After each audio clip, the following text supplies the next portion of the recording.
opinion is over. And will prosper. Tonight, a special Glenn Beck program, destined to repeat. There are undeniable parallels between what has happened in the past on our planet and what is going on today. And tonight, we're going to cover a lot of them. I hope that you come away from tonight's program with a deeper understanding of how some of the most infamous events in history started with the best of intentions. But first, I want to give you a warning. This show is not about Barack Obama. It's not about George Bush. It's not about the Democrats. It's not about the Republicans. Stop. It's about learning from the past mistakes so we don't repeat them. Having said that, it is going to be remarkably easy to cut this show up, take it out of context, turn it on its head, and use it to claim that I'm making all kinds of comparisons. Did you hear? He said Oscar the Grouch was Hitler. If you can't spend the next hour with me, I'm going to do something in television that I don't think people do very often, and that is, you can't spend an hour with me? Change the channel right now. There's something else you can watch for 15 minutes. This show you cannot. I don't want to play to the lowest common denominator. People have said to me, oh, Glenn, you can't do this show. Please, people are going to take it out of I'm fine. Unlike most politicians, I think you're smart enough to understand what I'm saying. So long as it's in context, I think you do. So let's keep it there. Got it? Okay. If you haven't changed the channel yet, then I assume that you're in for the long haul. So if you believe this country is great, but that those who don't understand history or remember it are destined to repeat it, then come, follow me. You may have seen Glenn Beck and his wild paranoia on your television. He crazily warned of a severe economic downturn 2 years ago, and then outlandishly said that the solution to the downturn would be a socialist path of reckless spending, overt nationalization, and government control. The global economy has broken down. We need to handle this financial crisis like it's a forest fire. Sure, he lucked out those 2 times. But now he's talking about fascism? He says it's not Adolf Hitler-style fascism. It's the academic fascism, widely loved in the 1930s on campus and in the media. Fascism is coming. Like it or not, fascism is on the rise. The government is a heroin pusher, using smiley-faced fascism to grow the nanny state. What does all of this mean? For some of you, get ready to attack the messenger without listening to the message. For everyone else, it's an hour of fascism with a happy face on the Glenn Beck program. All right, our country is not being controlled by jackbooted fascists. But like I said, during George W. Bush's term, the groundwork is continuously being laid to take us there if the train goes off the tracks. History shows us that it only takes 2 simple things for fascism to rear its ugly head. And it can happen virtually overnight: fear and hunger. A temporary crisis is almost always a precursor to a much, much more permanent one. So with that in mind, let me show you the 4 main things that we're going to be talking about tonight. First, we're going to take you to Russia, where under communists like Lenin and Stalin, their revolution pitted peasants against the rich, the poor against the wealthy. They were basically saying, eat the rich, they did this to you, get them, kill them. These days, the comparison: demonstrators rioting in front of the G20, unions protesting in front of AIG, an organized mob, buses showing up at the houses of those evil AIG executives. It's a different style, but the sentiments are exactly the same. Find them, get them, kill them. They did this to you. Second, we're going to consider what the average person thinks about fascism. They believe it's ridiculous. Oh, this could never happen in the United States of America. After all, nobody's going to go out and pull the lever for Adolf Hitler. You're right. But the secret we'll learn tonight is fascism wasn't always synonymous with mass murder. Progressives once had a love affair with it, particularly with Mussolini.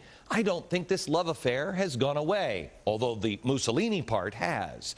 You may remember him as the guy whose, body was hung upside down with meat hooks, and I think there was a piano wire involved. Civilians were throwing stones at his body.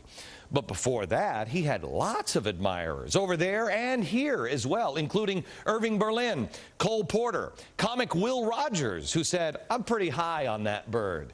And even, surprise, surprise, the New York Times, which wrote, Mussolini is a Latin Teddy Roosevelt who first acts and then inquires if it is legal. He's been a great service to Italy at home. He was also well respected abroad. Winston Churchill once called Mussolini the greatest living lawmaker. Third, we'll show you how Woodrow Wilson moved from the Founding Fathers' principles and values. You know, we wonder today, how did we get here? Well, we'll show you tonight. Today, those who disparage the strict constructionists as worshiping old men in wigs, oh, those Founding Fathers, they were nuts.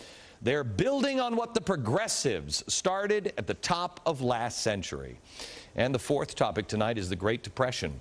The world was starving, hunger and fear. And when the world goes into darkness, it's always based, almost always, on several small events followed by one cataclysmic event. Hitler used the world economic crisis as a pivot point. He said, we're going to protect the common man, and people rallied around Hitler. But before I go through all of these sometimes scary parallels, I want to start by talking about happy fascism.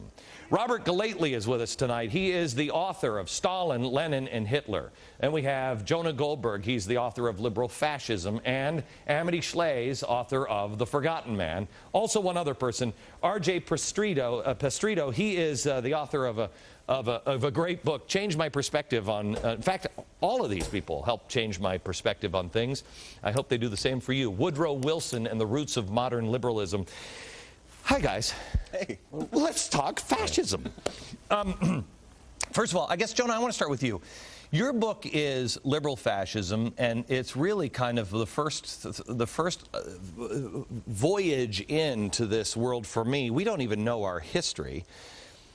George Carlin said, fascism will never come to the United States unless it has a happy face. So tell me about liberal fascism, or the happy face fascism.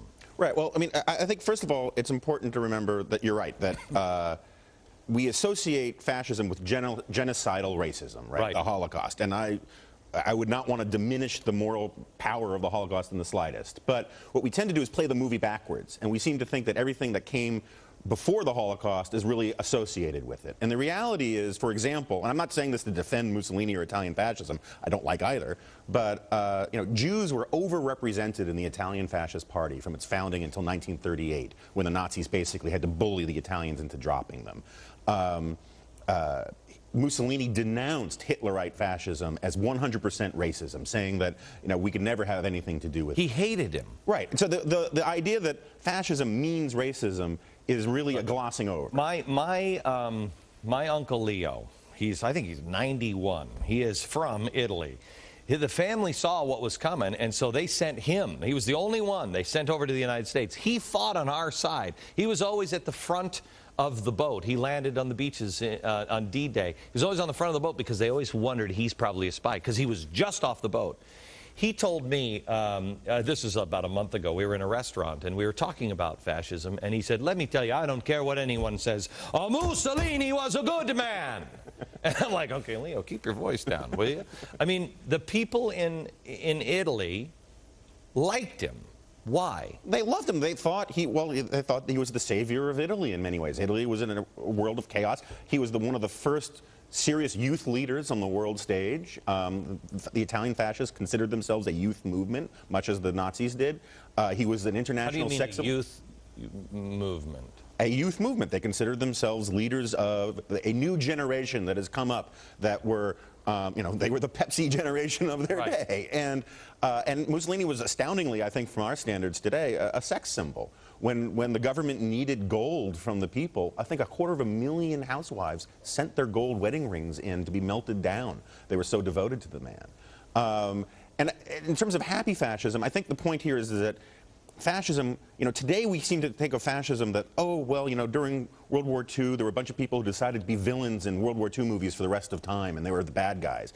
But fascism was not seen as that. It was seen as what Anne Moreau Lindbergh called the wave of the future. It was seen as the new model, the new paradigm that could deal with the problems that capitalism and liberal democracy were no longer capable of dealing with. Let me show you some of these things. This is Time magazine. This is the cover of Time magazine. There's Mussolini. They loved him. Here's Mussolini, not behind bars, you know, like, hey, he's a criminal nut job. They loved Mussolini. Then things started going wrong, and this is when Hitler really did trap him in there. Hitler was crazy from the get-go.